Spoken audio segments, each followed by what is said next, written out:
Hi, good evening. So, see, this is the assignment question that we are doing here.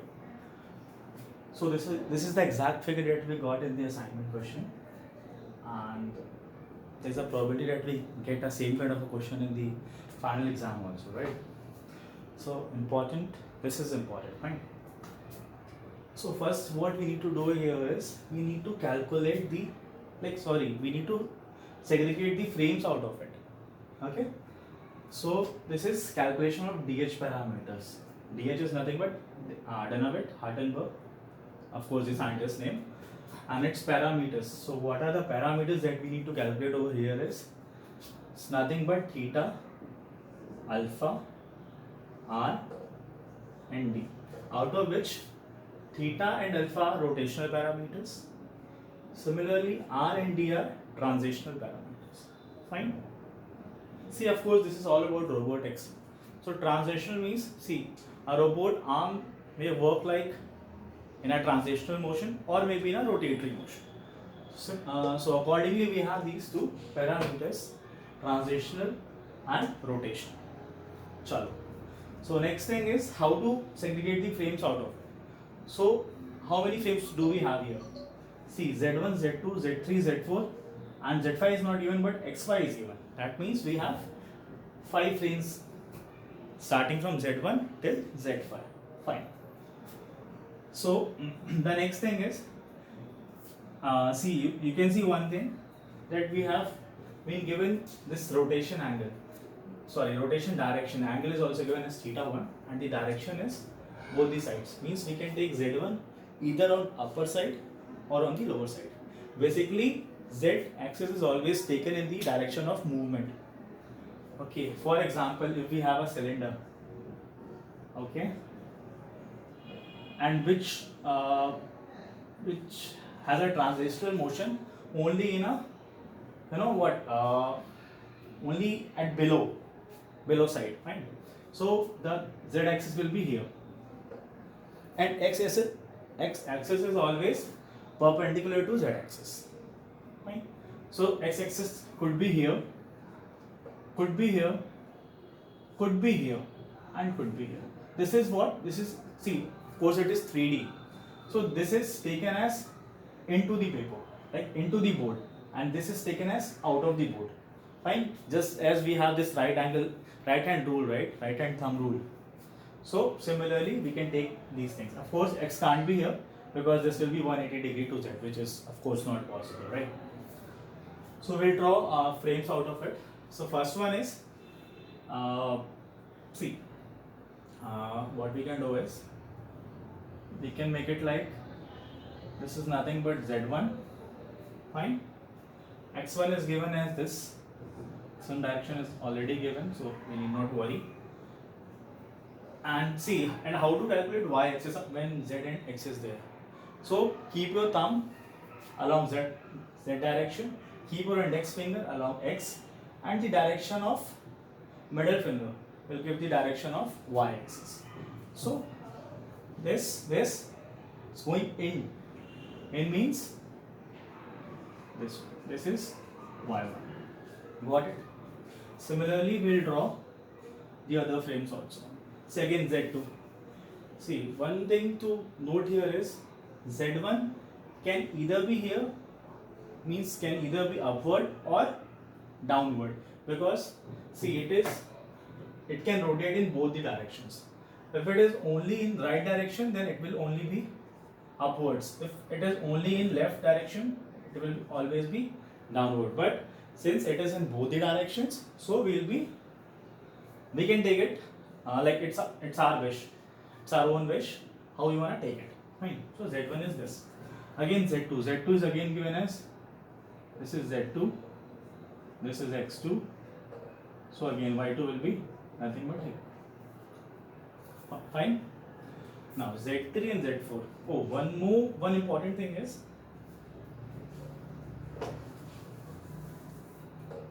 see here x1 is somewhat below this, right? I'll tell you why I'm drawing it like this later on. Okay, just wait for 2 minutes and you'll get the answer why I'm doing like this. So here it is x2, x1. This is z1. and this is y1. Fine. Again here see z3 and z4. So this is x3 and x3. Okay, fine. So we can draw it like x3. Now z3 and z4. See, it's coming down, right? So we'll draw z3 as here. So thumb, finger. So this is, see, y is coming out. So out means this way. This is y3. Similarly, for x4, x5, we have z downwards only. So it will be in the same way. x4, z4 and y3. Fine. Similarly, z5, x5 and y5. Now we can see the distances that these has. Okay. So what are the distances? See, in what is that? Center between first frame and second frame. See here. So this is given as, you can say this distance is given as nothing but a1. Fine. Again, see where it is. Where it come? Okay. See a2. A2 is the distance between center of this second frame, the center of this third frame. Third, or you can say third, fourth, and fifth. So this will be nothing but a2. A2 is this center, right? And this is same for frame 2, 3, and 3, 4, and 5. And also B2. So B2 is the difference between, I guess it is B1 or 1 second. Let me check.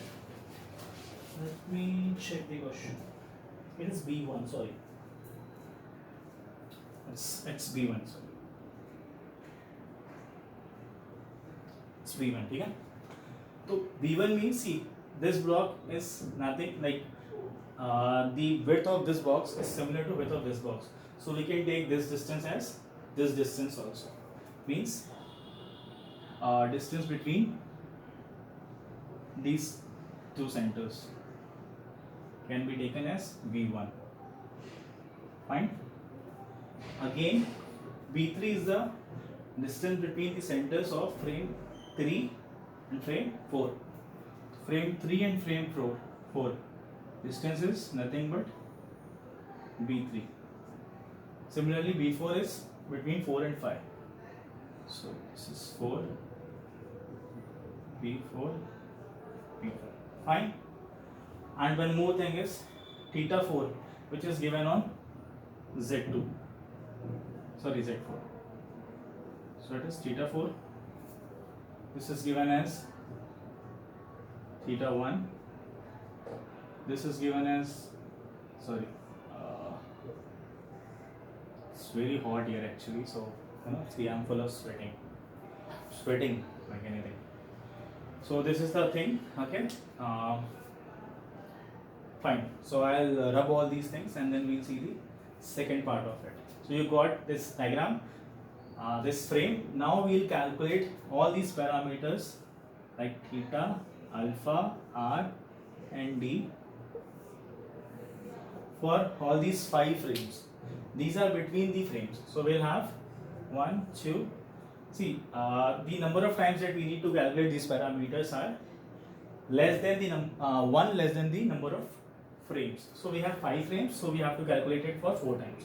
1, 2, 3, 4. The first one will be first and second. This will be between first and second frame, second and third frame, third and fourth and fifth. Fine. This will be the C. So in the next video, I'll tell you how to calculate theta, alpha, r, and d, and then the matrix. Okay. Chalo. Thank you.